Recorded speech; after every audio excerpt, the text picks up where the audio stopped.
Hola, ¿cómo están? En esta clase vamos a hablar de la prevención en salud, que es uno de los temas que más se pregunta en salud pública y que es más fácil tenerlo bueno. Así que una buena noticia, si es que se aprenden esto, ya van a ganarle un poquito a la salud pública, ¿ya? Empecemos diciendo que las medidas de prevención de salud en general son de tres tipos: la prevención primaria, la prevención secundaria y la prevención terciaria. Ahora, la prevención de tipo primaria, acuérdense que es la que trata de evitar la aparición de una enfermedad, o sea, es actuar antes de que la enfermedad exista e incluye obviamente todo el manejo de los factores de riesgo de las enfermedades.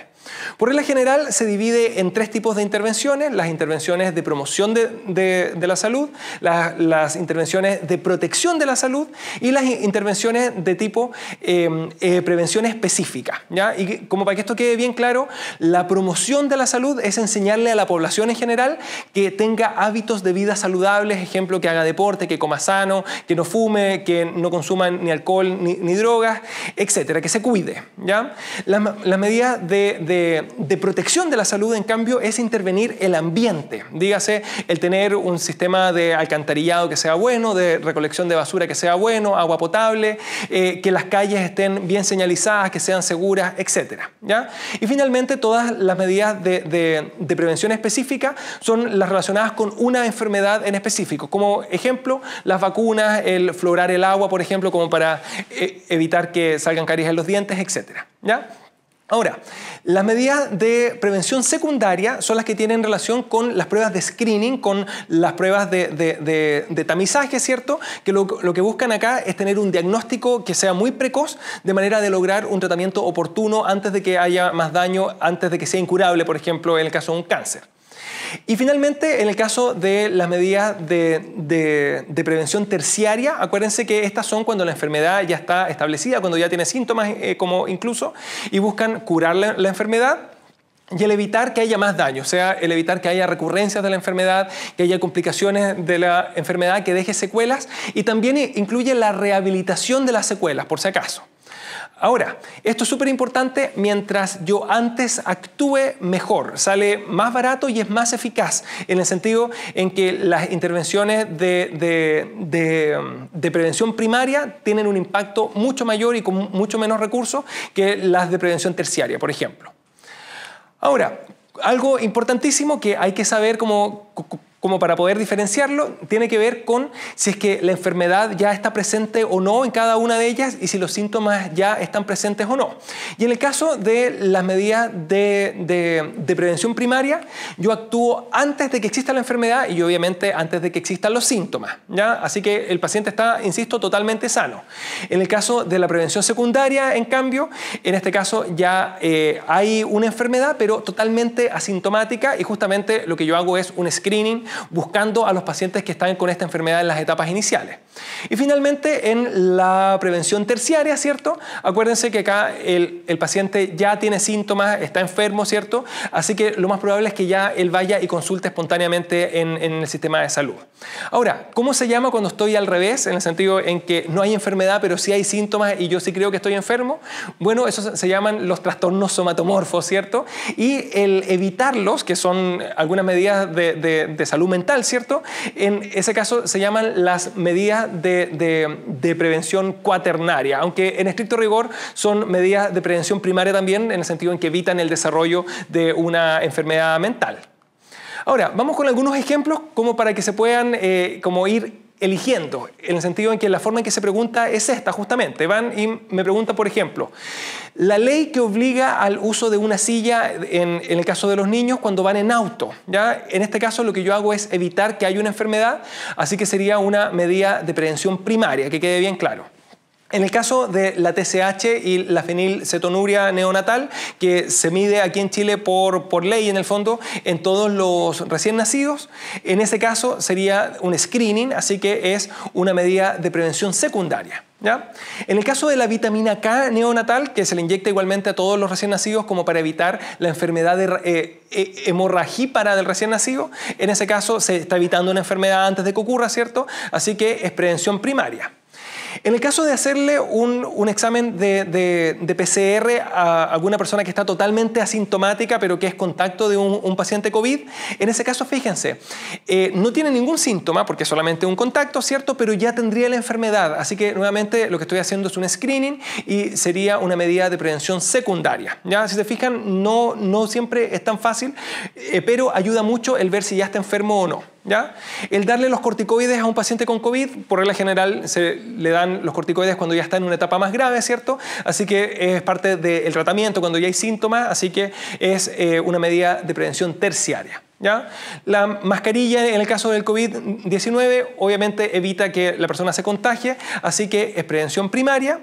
Y en el caso de la mascarilla de la persona que ya está enferma, como para evitar contagiar al resto, también es prevención primaria, en el sentido en que a él no le va a generar ningún beneficio, sino que el beneficio es para otra persona que aún no se ha enfermado. Y finalmente, las medidas de cuarentena en el caso del COVID-19, e insisto, una cuarentena bien hecha. En este caso, nuevamente, se evita que las personas se contagien, así que es una medida de prevención primaria también. ¿Ya? Ahora, como esto se pregunta tanto, vamos a ver más todavía, ¿ya? Algunos ya puede estar aburrido con el tema, pero se las tiene que aprender bien. Así que sigamos. El enseñar hábitos saludables es de tipo prevención primaria, perdón, y aparte es de tipo promoción de la salud, ¿ya? En el caso de las clases de educación física, exactamente igual. Es prevención primaria y también es promoción de la salud, en el sentido en que se le enseña a los niños a mantener un nivel de actividad física que sea bueno. La restricción vehicular, que tiene que ver con la contaminación, ¿cierto? Es una medida de prevención primaria también, y en este caso, como actúa sobre el ambiente, sería de protección de la salud. ¿Ya? En el caso de hacerle un antígeno prostático específico y un tacto rectal a los hombres después de los 50 años o después de los 40 años y que vienen con factores de riesgo, en ese caso es una medida de screening, así que obviamente es de prevención secundaria. ¿Ya? El hacerle microalbuminuria y IECA a los pacientes con diabetes mellitus 2, acuérdense que la microalbuminuria se usa para el diagnóstico de la nefropatía diabética inicial, así que sería un screening nuevamente, ¿ya? Y sería una medida de prevención secundaria para la microalbuminuria, para la nefropatía, ¿ya? Aunque sería una medida de prevención terciaria si estamos pensando en la diabetes, pero en este caso, si me lo preguntaran en el EUNACOM, yo sin dudarlo marcaría que es algo secundaria, porque todavía no hay síntomas, ¿ya? Se preguntó una vez eso, las salas ERA y las salas IRA, que son estas salas que se arman en la campaña de invierno como para enfrentar las enfermedades respiratorias del adulto y las infecciones respiratorias agudas de los niños, que de ahí vienen sus siglas, ¿ya? Y en este caso son personas que ya vienen con la enfermedad y que ya vienen con los síntomas. De hecho, vienen con dificultad respiratoria y se los maneja en estas salas con oxígeno, así que obviamente serían una medida de prevención terciaria. ¿Ya? Y finalmente el Plan Nacional de Alimentación Complementaria, que son las leches que se le dan a los niños, a las mujeres embarazadas, y el Plan Nacional de Inmunizaciones, que tiene que ver con las vacunas. Ambas son para evitar que haya enfermedades, ¿cierto? Es actuando sobre gente que está sana, así que son medidas de prevención absolutamente primaria. ¿Ya? Ahora, esto también se ha preguntado y también es importante, ¿ya? ¿Cómo afectan estas medidas a la incidencia y a la prevalencia de las enfermedades que están buscando evitar? ¿Ya? Y esto tiene que quedar bien claro porque de verdad es importante, ¿ya?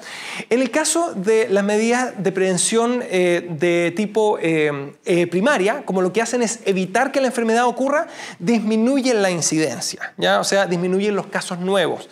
Y al disminuir los casos nuevos, obviamente va a disminuir los casos totales también que puedan avanzar en el tiempo, así que baja la prevalencia también, afecta a las dos cosas, ¿ya? Y las dos las afecta disminuyéndolas. En cambio, en la prevención secundaria y terciaria es totalmente distinto en el sentido en que, acuérdense que en la prevención secundaria yo hago un diagnóstico de una enfermedad que ya existe, así que no estoy evitando la enfermedad, así que la incidencia se mantiene exactamente igual. Y en el caso de la prevención terciaria ocurre lo mismo, en el sentido en que estoy actuando sobre una enfermedad que ya existe, así que no afecto la incidencia en ninguna de las dos, ¿ya? ¿Y qué es lo que pasa con la prevalencia en estas dos como tipos de intervenciones? La verdad es que uno podría llegar a pensar que bajan en ambas, pero nos quedamos con la duda porque depende mucho de la enfermedad y esto se ha preguntado, así que hay que tenerlo bien claro.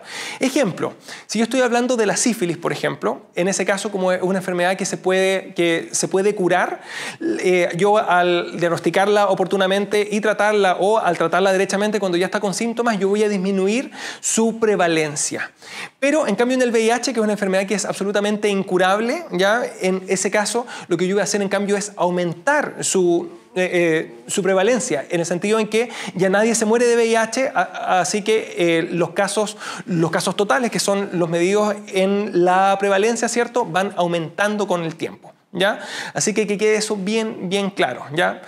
Repito, entonces, ¿cómo afecta las medidas de prevención primaria a la incidencia y a la prevalencia? Ambas la bajan. Y en el caso de la secundaria y terciaria, la incidencia no se ve afectada y la prevalencia va a depender del tipo de enfermedad, ¿ya? Si es una enfermedad que se pueda curar, va a disminuir. Si es una enfermedad que sea incurable, va a aumentar justamente porque no voy a dejar que los pacientes se mueran, ¿ya?